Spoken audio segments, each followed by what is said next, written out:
Here's my beauty, a red 1963 Porsche 356C Cabrio. I bought this car 30 years ago, yikes! And did an amateurish restoration way back then with lots of body filler. Well, here's how it looks now. I decided it was time for a real restoration, ground up every nut and bolt. And when they tore the paint and all the body filler off it, it was much worse than I had remembered.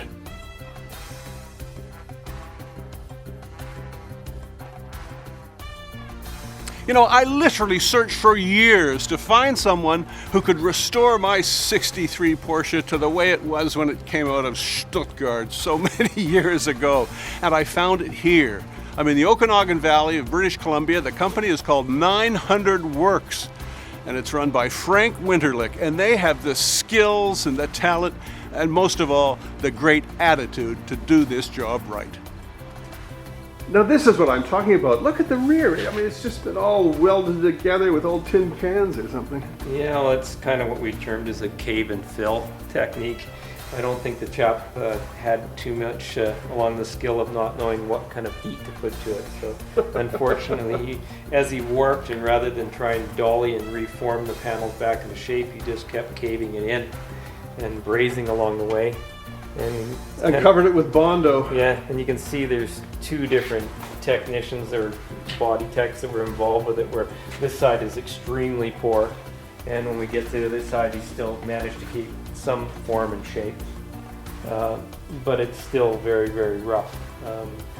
Not quite understanding what's happened here, whether there was possibly some collision damage or something, but this panel's been formed and beat down here. Gas welded here, but then a strip brazed in here. So it looks to me like they replaced this clip with a replacement clip from a salvage car at some point in time, and it was cut off too short. So then they added a band in here, and then crudely overlapped it there. But look at it, it's like a quilt back there. That it is. It's unfortunate that they had a bit of a tough time at what they were doing.